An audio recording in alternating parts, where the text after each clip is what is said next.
Hello, everyone. Jai Jai Guru, Jai Guru. Jai Guru.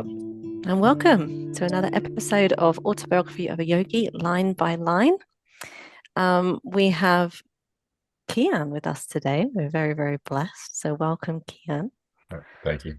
And we have the other team, Chris and Mike. Hi, guys. Pleasure to Hello. be here. No Priyank today, as he's in the motherland of India. Taking the So, airplane route. yes, the aeroplane route. Yeah. We are doing part 7 today of chapter 16, and I'm really looking forward to this episode. But before we start, let's have a little recap of what happened last episode. Yeah. We in part 6 we talked about other scriptures from other religions and how Sri Yukteswar was an avid reader of them and interpreter, especially of the Bible, but also of other texts. And he was talking about some of the misunderstandings. One example he gave was that in Hindu scriptures, some people interpret focusing on the end of the nose instead of the beginning or the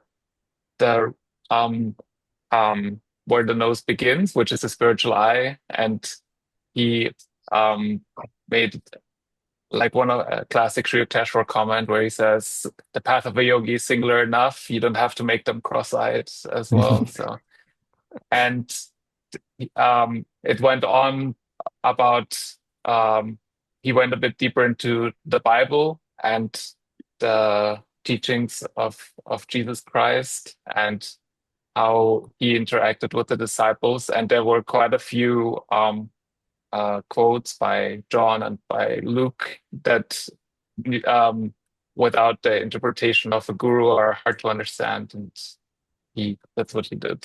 And now we're continuing with in a similar fashion, I think, in this chapter, Lauren. Mm. And it's quite difficult to understand some of the scriptures, particularly Genesis. And we're really fortunate here because Sri Yukteswar is going to break it down for us in a way that we can really understand it. And I like this section. I mean, I like all of the autobiography of Yogi, but I like this section very much because it's quite relatable, I feel. We've all been Mukunda, probably at some point in our lives or other incarnations, if not this one, thinking, all of these questions. So we get an insight and some answers here, which is great. So it begins, and young Mukunda is saying that the story of Adam and Eve is incomprehensible, and he's quite heated about it. And he said in his early struggles with the allegory, and he's asking Sri Yukteswar, why did God punish all the subsequent generations and not just Adam and Eve? And yeah, again, I felt this is quite relatable. I've also wondered this. I'm seeing some nods. So yeah, I guess most of us here have also wondered that too. And Sri Yukteswar, he is kind of amused by this, not because Mukunda doesn't understand, but because, the vehemence, the anger, the heat that Mukunda is saying this with. And he gives a very simple yet profound explanation of Genesis. And he says that it's very symbolic and you cannot grasp it by a literal interpretation. So we're about to dive in. Mike, would you be able to read what Sri Yukteswar said that day?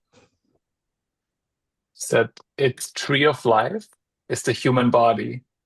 The spinal cord is like an upturned tree with man's hair as its roots and afferent nerves as branches.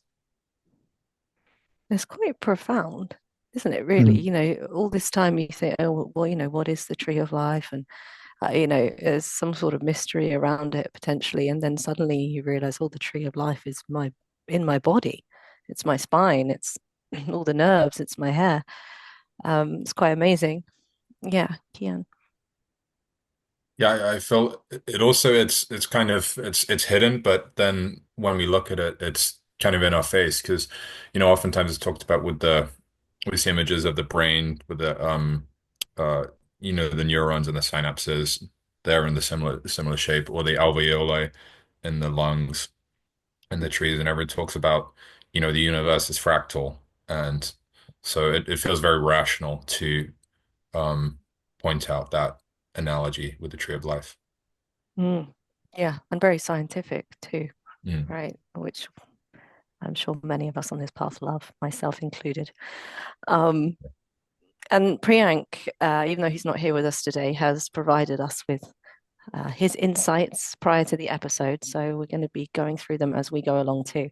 But Priyank found a similar reference in God Talks with Arjuna.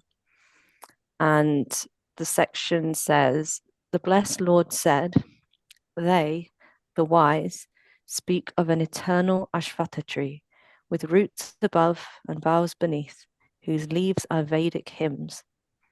He who understands this tree of life is a Veda knower. Mm. Cian, would you like to read the explanation by Guruji? Sure. The Ashvatta tree, Pipal of India, is remarkable for great size and longevity. Ashvatta is used metaphorically to describe the mighty, many-branched system of integrated consciousness, life force, and afferent and efferent nerves that is the composite of man. In the light of intuition, yogis behold the inverted tree of consciousness, ideational components of the causal body, within the tree of life force, the nadis of the body, of the astral body, channels of life energy, these two existing interlocked within the inverted tree of the physical cerebrospinal nervous system. I feel like I need to meditate on that. It's very, very We could always profound. read it again. Yeah. I think I need to read it quite a few times.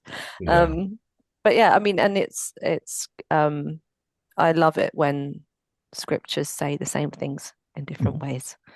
Um, truth has many ways of expression, doesn't it? And Sri Yukteswar, goes on to say that, this tree of the nervous system that we have in our body, but bears the fruits of, sensation, sight, touch, smell, taste. And he says a line here which I'd like to discuss with you all. So Sri Yukteswar says, in these, man may rightfully indulge.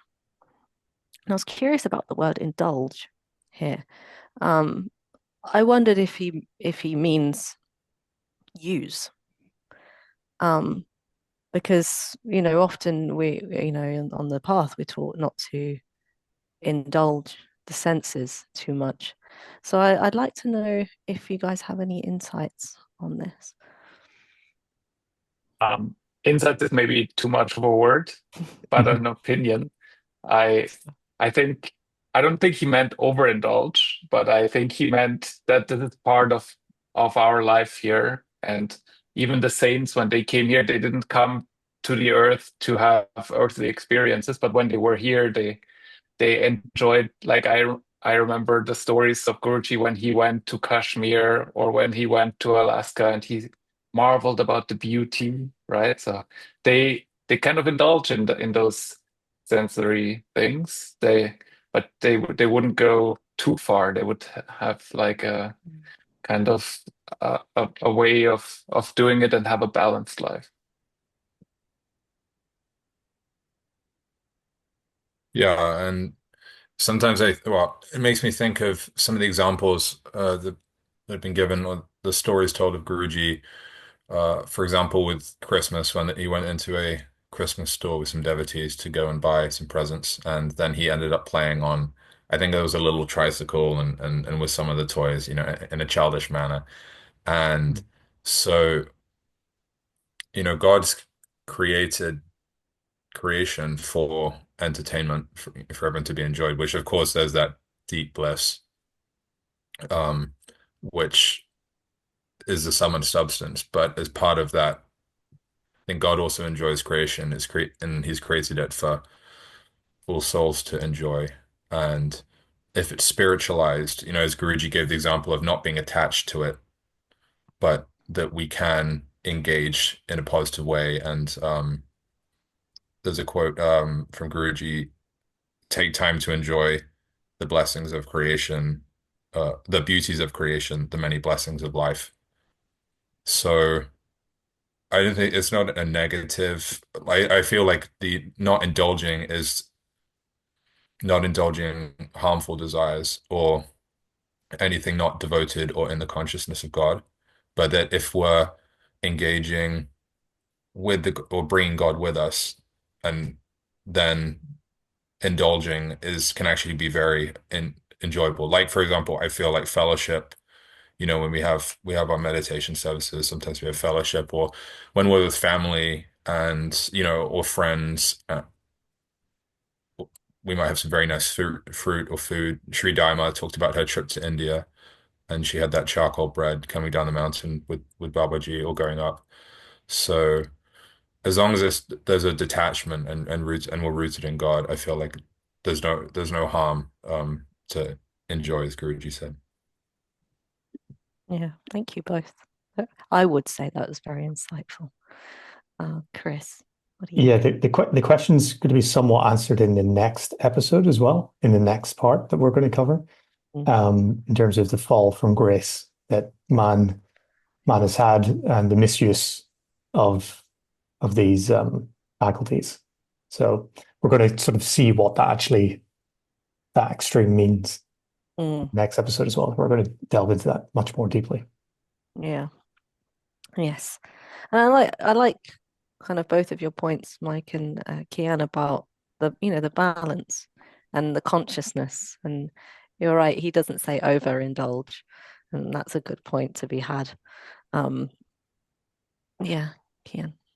Yeah, and relating it back to the passage that we just read about the many branch system of integrated consciousness, life force, and afferent and efferent nerves. And the afferent and efferent, I had to look that one up. But afferent is so to carry toward an organ, something. So, for example, I think nerve pulses, impulses are an example of that. And then efferent is the opposite, to carry it away. So, if you're with desires, if they're spiritual, we're not going to be, unless we're very advanced, meditating all the time, but we can use the different engagements, social work, otherwise devoted to God, and that can carry us there as well. So I feel then that would fall under the afferent word use that Guruji uses about using all the opportunities we have as vehicles to converge on the infinite. Yeah, it's like he talks about practicing the presence of God Right. throughout the day, because like you say, we're not meditating most of the day. For those of us who are out in the world, or even those in the ashram, the fact of the matter is we're working, we're serving. So yeah, it's in what consciousness do we do that, and do we offer it to God, and how many moments of the day do we remember and feel His presence? Yeah. But as for the tree of life that we have in our system, so Sri Yukteswar was saying that we can indulge in the fruits, the sight, the sound, the taste, the touch, the smell, but man was forbidden the experience of sex, which is the apple at the center of the body in the midst of the garden. And there's much about this in the Bible, and there is a section from Genesis here. Chris, would you like to read it? We may eat the fruit of the trees of the garden, but of the fruit of the tree which is in the midst of the garden, God hath said, Ye shall not eat, neither shall ye touch it, lest ye die. I don't have a copy of the Second Coming of Christ, but something I'm curious about, maybe this can be, I don't know if you remember it, great. If not, we can maybe touch upon it next time. But is there a explanation in the Second Coming as to why the apple was placed there in the beginning? why was it that God put something in man that he could not engage in? It's a great question. I do have the second coming of Christ. I haven't read the whole thing, so I can't answer That's that. fine. It's my curiosity question. Or if any of the listeners know and would be happy to share anything that they've found, that would be great too. Good I don't question. know the reason, but it does mention many times that it was put there as a temptation. So it's kind of a test, Oh, and interesting. clearly man failed the test. But that was the idea, I think. Okay. Yeah. Okay. Well, that makes sense. Sometimes things have a simple explanation, right? Thank you, Mike. Priyank says that he loves this section of Genesis, principally to start a conversation with Christians, saying the Bible instructs you to be veggie in the first page of the Bible. And he said, and God said, this is such a Priyank comment, it's so endearing. And God said, behold, I have given you every herb bearing seed, which is upon the face of the earth, and every tree in which is the fruit of a tree yielding seed. To you it shall be for meat. So there you go. Although I'm going to send that to my mum. I don't know if I'm misremembering this, and apologies if I am, but I have this recollection of later on in the Bible, God then saying something about eating meat and allowing humans to do that. I think it was after the flood. I may be misremembering, but that's Priyank's insight or take on that bit as well. That's good Bible knowledge, Lauren. Again, I'm not sure myself. I haven't actually really read much of the Bible, admittedly. Although I do remember when I was young, at school, when you're in primary school, they ask you to read books, for Yeah. homework. I wanted to read the Bible. So I started, my parents had this really I kind of like little copies, little black Bible in their study. And I was always really curious about this book. No That's one amazing. reads this book and it's really old. And why does no one read it? So I started reading it. It didn't last very long because, I was a child and not so easily concentrating on things, but there you go. The desire was there. Mm. The second coming is also mostly focused on the New Testament and going through that, and the Genesis is part of the Old Testament, and it does make a ton of remarks to the Old Testament in all the commentary, but it doesn't systematically go through it line by line. Yeah. So apparently there isn't actually any evidence that Jesus himself ate meat in the Bible. My mom often says this to me. Oh, I wonder what Jesus ate. Did he eat? Because then she might emulate that in her life. But yeah, there isn't apparently any strict evidence that he ate meat. But the insinuation is that he maybe ate lamb at Passover, which apparently was required by law at the time, or fish. He may have eaten fish, but apparently he didn't. It isn't explicit in there that he did. And his brother James was raised vegetarian. So yeah, I mean, there's other stories where he drove out animal sellers from temples and things like this. So yeah, we don't quite know for sure, but I would hazard a guess it would be safe to say he was. Probably. There's the story with the Sermon on the Mount where he gave the sermon and then people were like, oh, people haven't eaten all day. They walked with you up on the mountain and now they're all hungry. And then he made out of a few bread rolls and fish, he fed everybody. So he doesn't really mention vegetarianism much, I guess, in the Bible. It was probably a different age where this wasn't the prime thing to focus on. That's how I explain it to myself. Yeah. Yeah. Yeah. Much different time to nowadays. I'm sure they weren't going down the shops to buy their tofu. Avocados. Yeah. Yeah, exactly.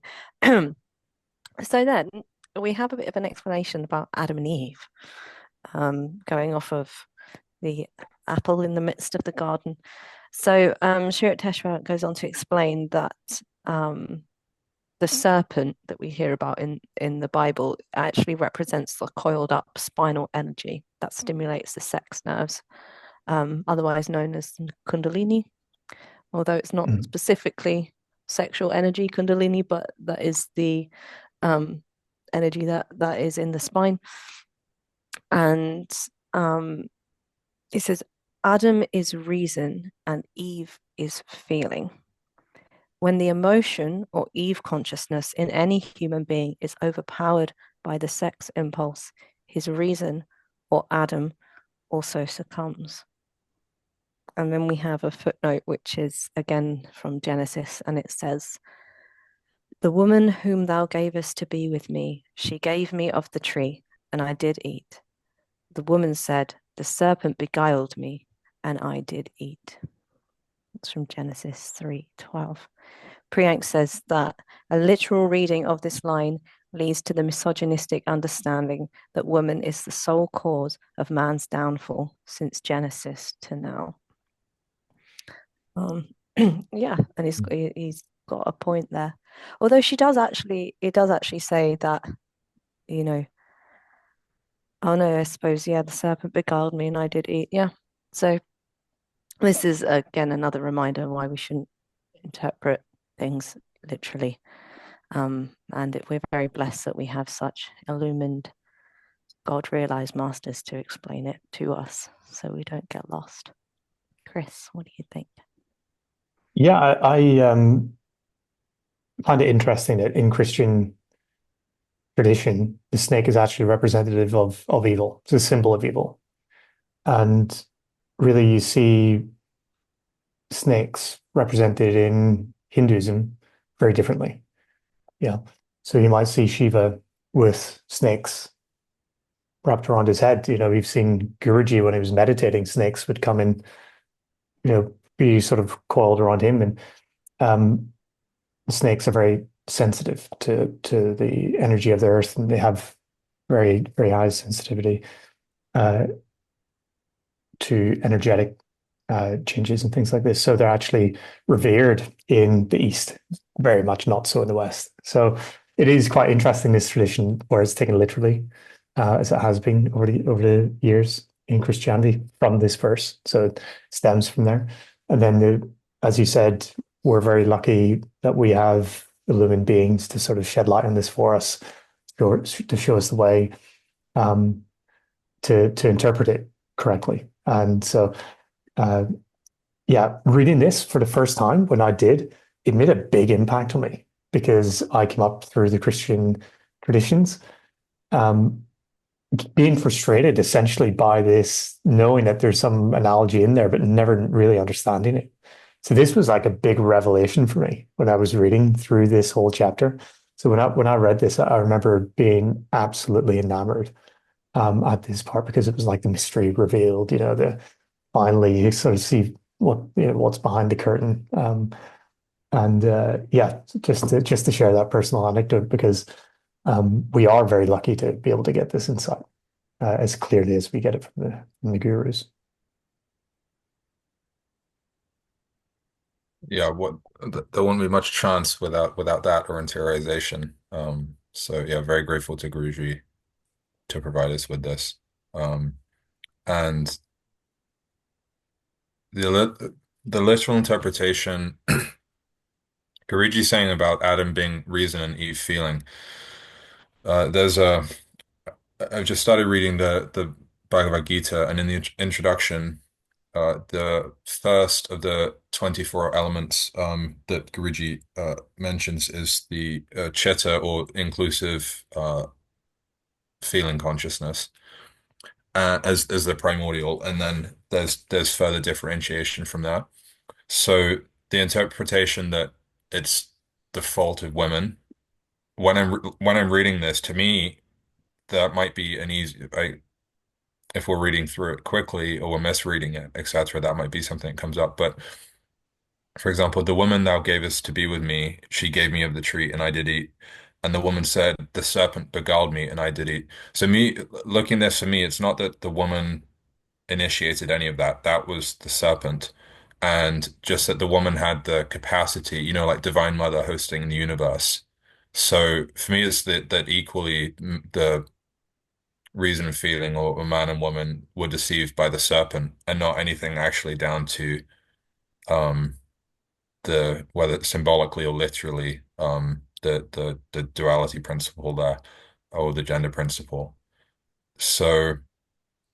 And that's so I'm very grateful to Guruji for all the technical terms, and then that we're able to meditate and then experience this for ourselves, because it feels also like there's the Heavenly Father is talked about as transcendent, and then Divine Mother is the being the power of God in creation. There's a more eloquent way of putting that, uh, but then on the other hand, here it's that the feeling principle is um first, and then reason comes after.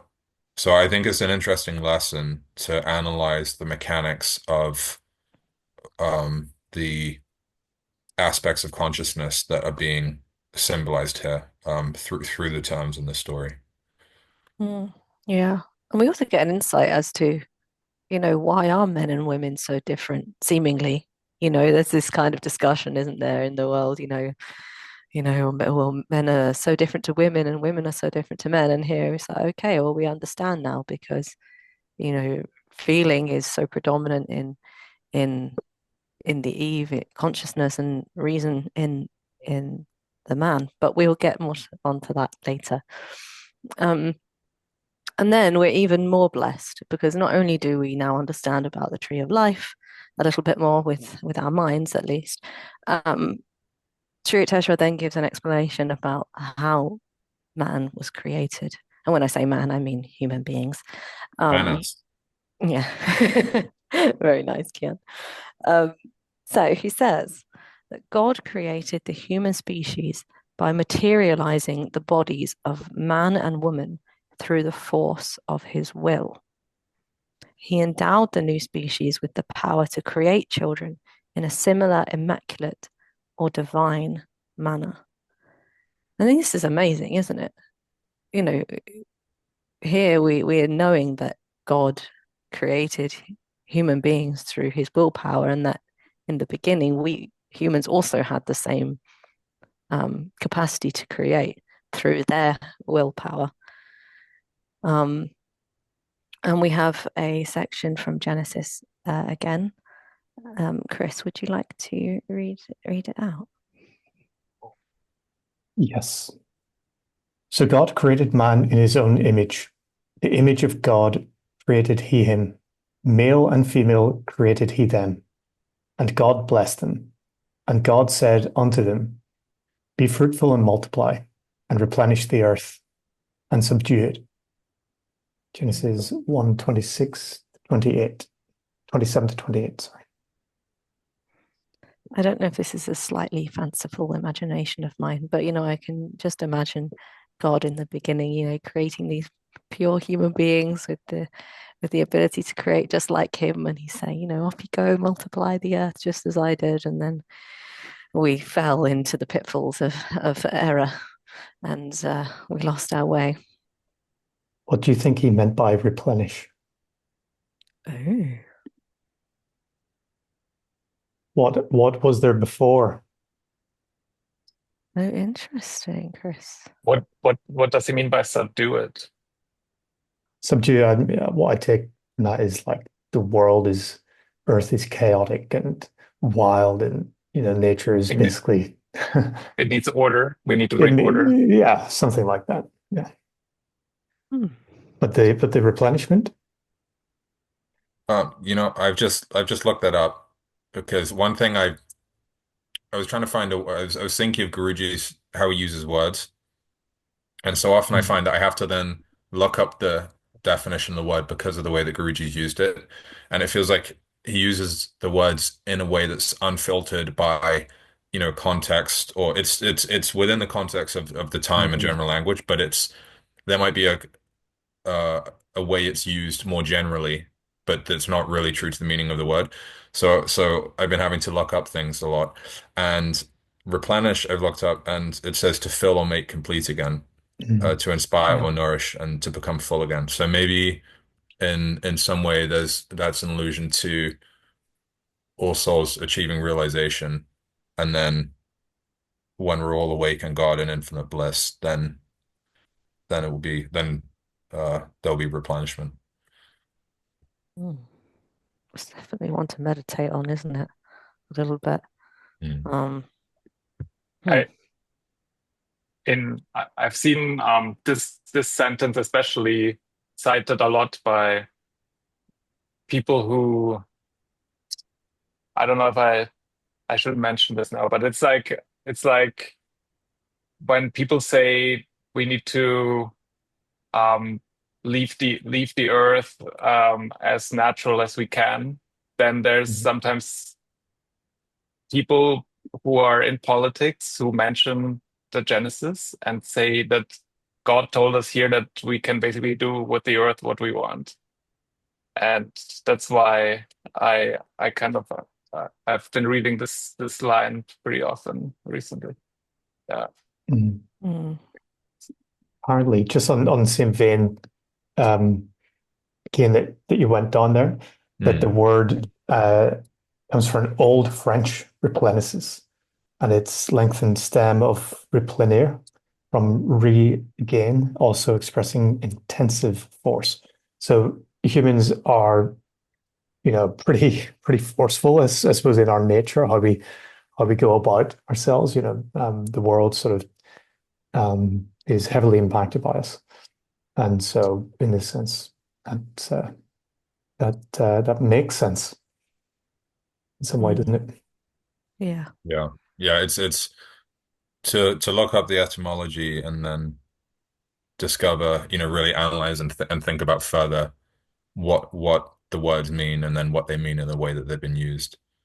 Um, Guruji in the Bhagavad Gita talks about that to understand the Sanskrit, to start with the root and then go from there. So that's not the root gives the answer. It's then there's the intuitive ability, but to start from there. So it's an interesting practice to try and absorb more of the truths. Yeah. And also, it makes me think, and again, I cannot be the voice of God. I don't know what God intended. But I think, the world that as we know it is very different perhaps to the world that God intended. It was his dream Leela, and there he created humans with the same creative power as himself. And because he granted and blessed us with the free will, we went in a different direction than perhaps he dreamed or hoped that we would, which is why where we're at today. So in some sense, the line from Genesis could potentially not really be as relevant to today as it was then. If he's saying replenish it, subdue it, be fruitful and multiply, but is he talking to the humans that were first created in the spiritual sense of, be fruitful and multiply in the way, use your free will and create immaculate divine children? What do you think, Cian?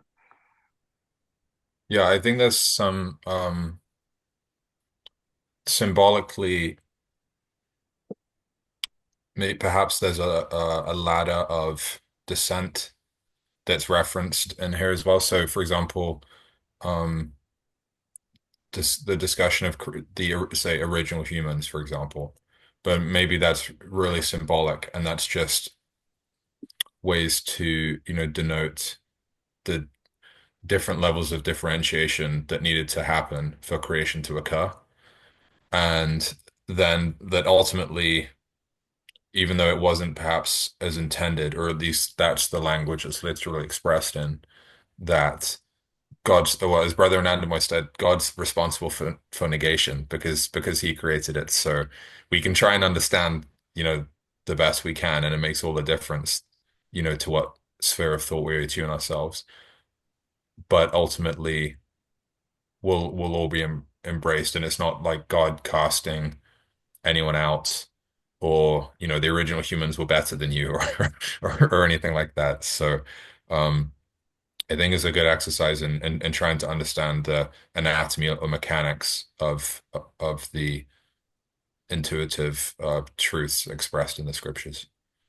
Yeah, exactly. And we're still souls, and we're made in the image of God, and He loves us just the same. And that's a really lovely point that you bring up there, Cian. God's love remains constant, and who we are is also constant. We are still Right. made in the image of God, no matter how we were conceived. But really, we were conceived by God because He made us. We just happen to be born in these human bodies. Amen. Yeah, yeah, and it's obviously it's not a comment to say that human beings shouldn't make children. That's obviously not what is being said here. But yeah, like you say, it's an interesting exercise in understanding, or trying at least to understand the beginnings and where we're at now. Yeah.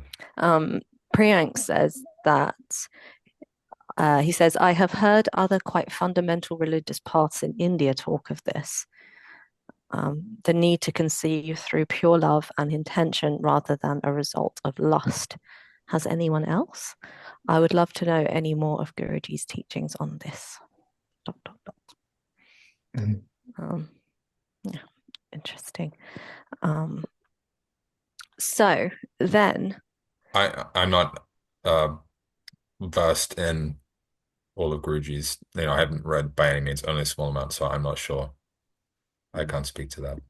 yeah, I'm not sure either.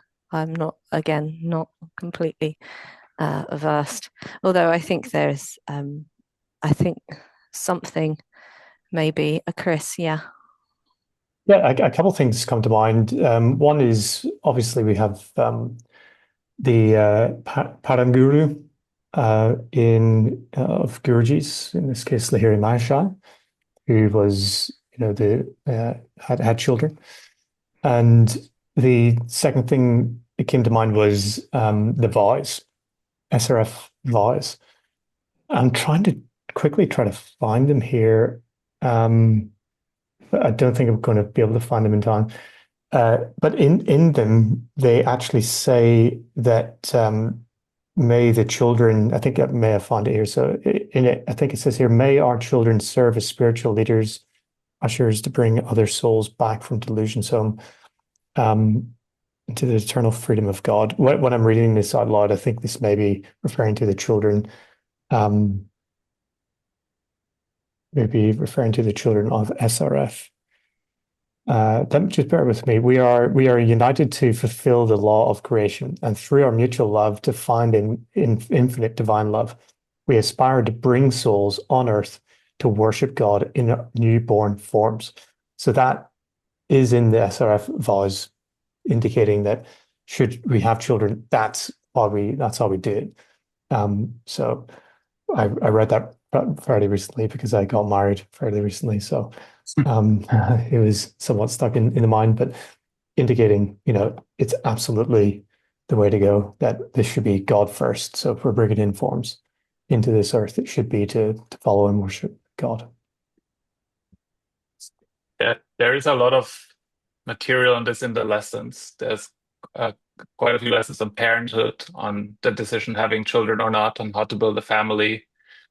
And it goes along the lines of what Priyank is mentioning here about intention, about the love for the family. And there's one section where they also have a prayer for parents, how to attract souls who are spiritually inclined. Because I guess when you're a spiritual family, that's what you want. Yeah. Yeah. Again, we're very blessed, aren't we, to have such a breadth of material. Guruji really helps everybody in all sort of stages and walks of life, and he left no stone unturned. Yeah, Chris, what you said in those vows about reproducing. And as Guruji said, it's I think in the autobiography, Sri Yukteswar Guruji to say how there's a duty to fulfill the responsibilities, at least for a significant portion of the population, or maybe the majority, who are married to have children, because then that brings souls in, and that's a mechanism of anyone being able to, you know, be in the school of life and have the chance to achieve self-realization. I think then so to on other planets, even if it's an astral planet and there's, it's through so-called immaculate conception. But that so while there's there seems a juxtaposition. So while there's in the language talks about um immaculate conception, and then therefore like implying that any conception apart from that is not immaculate. But then on the other hand, it's a duty and mechanism to pull to offer souls opportunities to achieve self-realization. So I feel like that gets more into the truth or the non-literal meaning, and it is really the spirit that perhaps we should receive it, or be focusing on that of productive and all-inclusive love in God. Yeah, because no matter how we were born, even if we're born into families who aren't spiritual or religious or anything like that, we're still so blessed to be born. We have a chance to try again and overcome our karma and go home. So yeah, I think you make a good point there, Cian. It's focusing on that kind of side of things.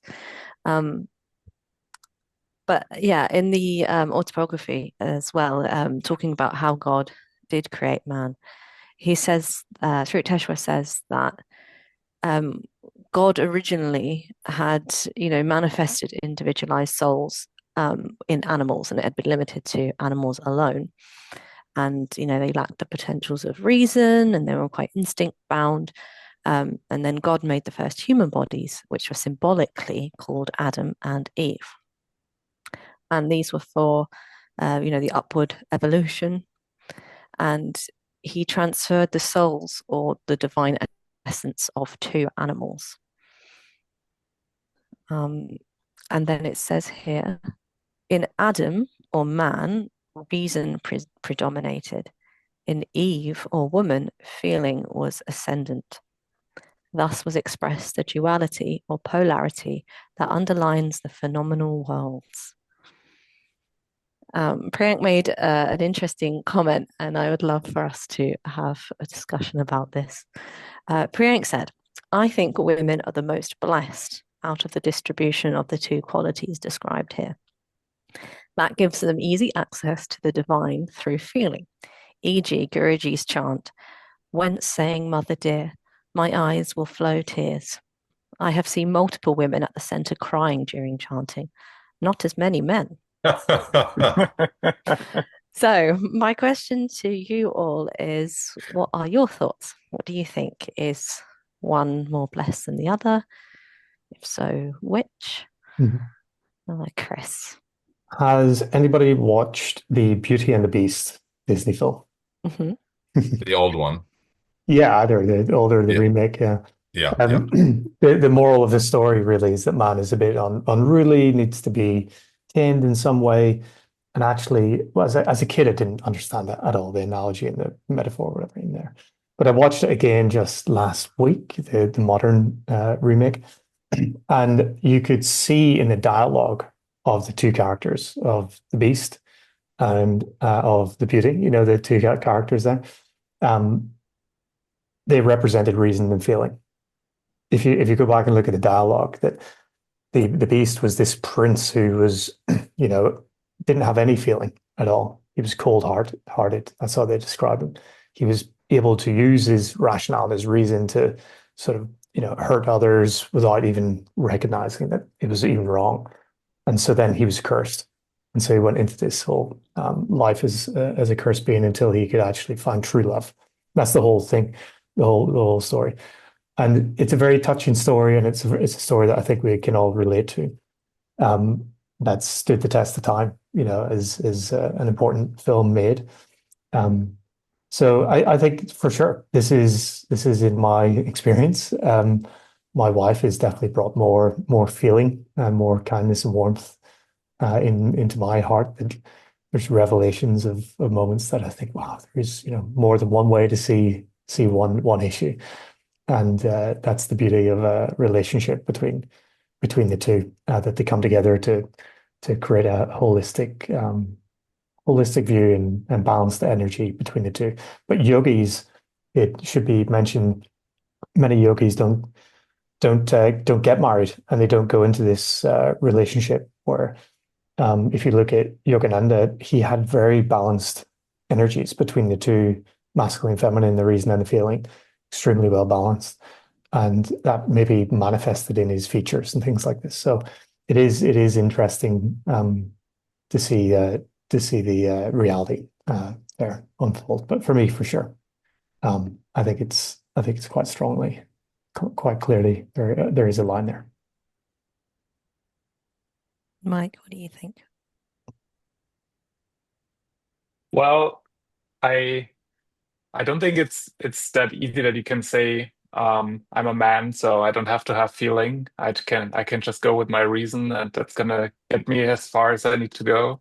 You probably more the opposite. If you're a man, you have to work on your feeling, and maybe if you're a woman, it's the opposite. I don't know. Um, but as a yogi, do you definitely want to combine those two qualities in yourself? It's beautiful to see often in relationships when you have people who bring each other into the relationship. Each of them brings one part, and then together they create this balance. Guruji mentioned this about his parents, that they had that. And then once his mom passed away early in his life, saw his dad, he saw a change in his dad. He became more of a loving, feeling dad and less of an authoritarian. So that at the end of the day, what you want is a situation where this balance is created. However, and yeah, I'm I don't like Priyank says he says it in a way that women are most blessed, and maybe that's true because the intuition has it almost seems like it's like a straight connection to the divine, whereas reason is more like something making sense of what's down here on earth. But um, it's a hypothesis. Yeah, I feel that the two, if there has to be this mechanism of bringing souls into the world, then because of the duality principle, that there would have to be some sort of differentiation that would take place in order for that to occur. So hence being man and woman is maybe the literal embodiment of that. Um, and that the reason of feeling was needed to, differentiate in order for anything to be brought back together again. So I feel like there's no particular advantage that I feel like is innate because everyone's a soul, and ultimately there's no duality principle in spirit, but that there are opportunities, whether that's in a relationship like a marriage or with friendships, between male and females, that there's this rounding out that can take place, in that way, as well as all the other aspects of friendship. And so it feels like, it's the reason predominating and males, and feelings said to predominate in females, that then there's this rounding out that can occur. So it feels like a catalyst going back toward God. And but I think ultimately the opportunities are equal in whichever gender you uh uh incarnate as, man and woman. Um and that when the swamis, or I think monastics, wear rings, as in being married to God. So rooting in the infinite, which includes that duality principle. And then um so I feel we can get it from whichever way. Um, yeah, and to view it impersonally because we're souls after all. If you think of what Guruji in the lessons describes God as manifesting, if you feel God's presence manifesting, he mentions intelligence and wisdom. He doesn't define, and he mentions five other um, aspects of God in there as well, joy and so on. But he doesn't say feeling and reason. So there are spin-offs of one of these things, intelligence, wisdom, none more important than the other in how I read that. So should you manifest either of them, you should be blessed.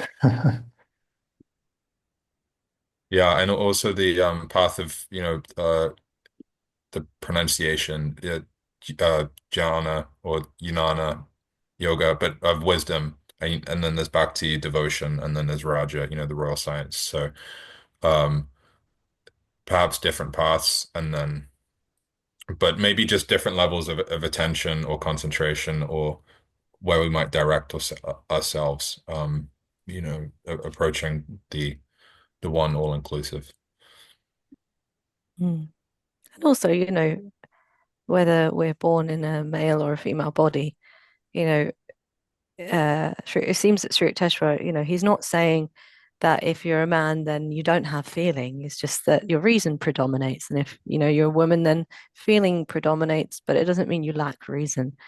Um, but, I think for me, I don't think there is one who's more blessed than the other, to be honest. And I think also it's perhaps worthwhile to not mix up feeling with emotion and reason with kind of like a cold intellect. Right. Good Because, point. both are very divine qualities, feeling and reason. And, as you were saying earlier, it's about creating the balance between the two in ourselves and cultivating those. And yeah, using our relationships, our friendships, or romantic relationships, depending on where your life is going to, create that rounding and learn how to create harmony with those two qualities in ourselves. But I think sometimes we can allow our human tendencies to overcome our divine qualities. So, I can only speak as myself. I don't speak on behalf of women. I can't do that. But, something I've noticed in my short time on earth is that it's too easy to let emotion overpower reason. So, sometimes I've known something to be right, but then the emotional side, which sort of bleeds into feeling but isn't the same, overpowers the reason and the feeling, right? And I think sometimes, as maybe it's just me, but I'm gonna say as a woman on this earth that can happen. And just as I think perhaps maybe you can answer this as you are born as men, maybe sometimes is it that the intellect gets in front of the reason, Never. that kind of cold. Yeah. Well, Mike, we need to learn from you. We do. Yeah. So it's not that the divine qualities are one more than the other. It's just that potentially our humanness around them kind of can create a bit of a disharmony. What do you think, Cian? Yeah, may have experienced the opposite of what you're saying. Um, but yeah, it's and also that can be this incomprehensibility, perception sometimes that's discussed about, the, you know, guys, men understanding women, women understanding men. Um, but I feel that there's this, Guruji says that Divine Mother's manifest in any soulful woman, and it feels like there's this opportunity of God reaching out, obviously, ultimately with a soul and what to round out, but to reach out. It's just part of the play, I feel, reaching out in these different ways, whether through feeling or reason, and that, of course, we have to grow through. And that it's maybe two sides of the same coin, and it's a differentiation of a spirit which is one. So yeah, I think it's just part of the show that we have to work with and enjoy. Mm, yeah, well said. Sri Yukteswar actually, we're talking about harmony and balancing the two. He actually says here, um, reason and feeling remain in a heaven of cooperative joy, so long as the human mind is not tricked by the serpentine energy of animal propensities. There you go. And he also says the human body was therefore not solely a result of evolution from beasts, but was produced through an act of special creation by God. I was quite interested in the word solely here. Therefore, not solely a result of evolution from beasts. So it doesn't negate evolution, but works with it. I remember actually having going off a little bit of a tangent, telling a little story here. So I way back when I was a staunch atheist, I had a Christian friend, and I was really interested in religion and just understanding his point of view because I wasn't of the same opinion, but I was really curious, what is this and why do you feel like that? And so, he ran a bookshop, and I'd go in and we'd have long conversations about God, and he would talk about God, and it was really interesting and lovely. And I remember at one point saying, well, doesn't evolution and God, isn't that the same thing? Could it not be that God created man, but in a different way, and then it evolved through scientific evolution? And my friend said, no, definitely not, and all of this. But actually, reading this, it was such a solace. I thought, oh yeah, I wasn't completely off the mark here. Um, but yeah, it's nice sometimes when you have a little gut feeling about something, and then years later you come to read it from Guruji of all people, Sri Yukteswar. Um, so yeah, that's a little story. Mike. Nice. I can relate to that. I find it amazing that Guruji mentions the word evolution here. So Mm, it kind of adds some validity to the scientific way of analyzing how different animals we categorize them, how we feel like through evolution they might have changed but are essentially the same or have the same ancestors. So I don't think even if you are religious, you would dismiss the theory of evolution completely, and I don't think Guruji does it here. When we talk about humans, there's always this idea of the missing link between the animals and the humans, and I guess the missing link is a special creation, special dispensation by God to add a spine with the chakras, with the spinal centers that can actually reach cosmic consciousness and get out of creation. So there, he kind of adds sense to all of those questions and answers them essentially. Yeah, there's in evolution sometimes, it can be common with certain scientists to the debate of, science versus religion. And something I often think is that, well, obviously there's evolution that takes place, but it also doesn't explain itself. And look at all the intelligence and the resources that is devoted to trying to understand one simple phenomenon of nature. So to think that that was created by, random chance, would be unscientific, and it would take vastly more intelligence to create the thing that's being studied, with all these resources and all these minds. So there has to be something that's, intelligent and a guiding principle. Otherwise, in the Yoga of Jesus, there's a little note about a scientist who calculated that it would take yoga, the Yoga of Jesus is a condensed version of the second coming of Christ, or a summary, and that it would take longer than the age of the universe for everything to line up as it is, even for one moment, if it were due to random chance. So, looking at, science and spiritual understanding, which I think is also scientific, um, coming together. I think we've seen that come together with a lot of things with quantum mechanics or psychology, etc. And so it again seems like this, branch reaching out to bring us all back to that common understanding, that it's one is not exclusive of the other. Mm, yeah, yeah. And it's lovely, isn't it, when we can find a unity and a harmony. It's not one, it's not the other. It's not that evolution doesn't exist, and it's not just that, God created us exactly as we are now. It's a blurring of the two. And as I said before, we're really blessed, aren't we, to be born on this earth plane, and so we can try again. I was watching a talk the other day, and I think it's Brother Ishwananda, and he was saying that there are three great blessings in this life, and the first is to be born in a human body because it has the chakras, so we can go back to God. The second is a desire to know truth, and a third is to have a guru. And he was saying how, yeah, that's all three.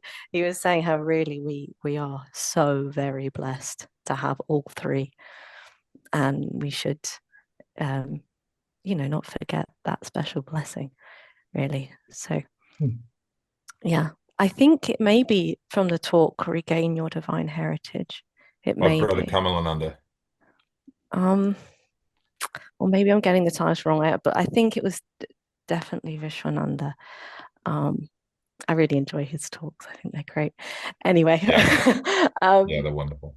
Yeah. So that is everything from this section of the autobiography. Does anyone have anything else that they would like to add before we go? In the when we were talking about evolution, and something I think about as well is that there's a difference between evolutionary nature as it happens and the theories that currently exist for trying to explain it, and which feels like an analogy, with scriptures, with literal interpretation versus, um, you know, applying deeper intuitive effort. So they can be good humility checks, I feel, at least myself, to think about what things are and what we like, what there's a certain collective documented knowledge, but also what it's not and what it doesn't explain, and apply that rational sense of inquisitiveness to lead ourselves deeper to realization, understanding of scriptures, and of science, of material science as well. Mm. Thank you, Cian. Insightful as ever. Well, thank you all so much for a lovely episode today. And thank you to Thank everyone who you. listened. And I'm looking forward to next week. What's going to happen next time, Chris? Sure.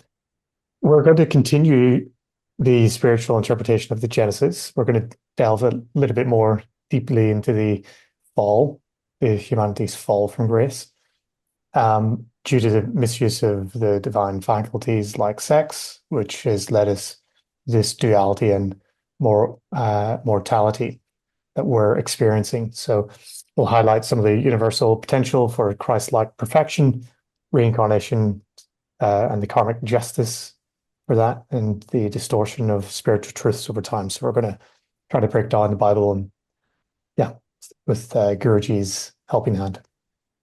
Sounds great. Thank you, Chris. And thank you all. And thank you, Cian, as well, for joining us today. Thank you for having me. Real pleasure.